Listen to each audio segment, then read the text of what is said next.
እነዚህ ምልክቶች የትልቁ አንጀት ወይም ደግሞ ኮሎሬክታል ካንሰር የምንለው ማስጠንቀቂያ ምልክቶች ወይም ደግሞ ዋርኒንግ ሲምፕተምስ የሚባሉት ናቸው። ጤና ይስጥልኝ፣ ዶክተር ታደሰ ነኝ ከአድናስ ጠቅላላ ሆስፒታል የውስጥ ስፔሻሊስት ሐኪም። የኮሎን ካንሰር ወይም ደግሞ የትልቁ አንጀት ካንሰር የምንለው በአብዛኛው ሲምፕተም ወይም ደግሞ ምልክት የለውም።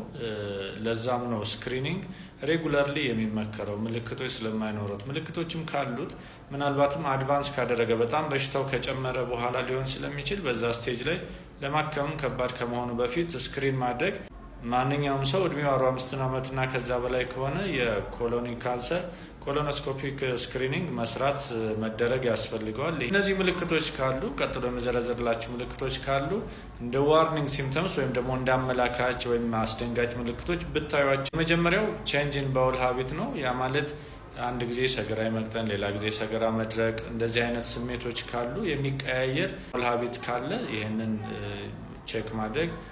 ሁለተኛው ስሜት ኢንኮምፕሊት ኤምፕቲንግ የምንለው ነው። አንድ ሰው ሽንት ቤት ተጠቅሞ የጨረሰ መስሎ ከተነሳ በኋላ እንደገና ያለ የቀረ የሚመስል አይነት ስሜት። ሶስተኛው ከሰገራ ጋር ደም መቀላቀል ሬክታል ብሊዲንግ በሄማቶኬዚያ የምንለው ወይም ደግሞ ሜሌና የምንለው አይነት ነገር ሊሆን ይችላል። ሰገራ ላይ ደም መቀላቀል ካለ ይህንኑ እንደ ዋርኒንግ ሲምፕተም ብታዩት። አራተኛ ሆድ መነፋት፣ የአብዶሚናል ዲስቴንሽን፣ ሽንት ቤት ስትወጡ ጋዝ የመብዛት ነገር፣ የተለየ የአብዶሚናል ዲስኮምፎርት ካለ ይህንንም ምልክት ሲሪየስሊ ማየት ጥሩ ነው።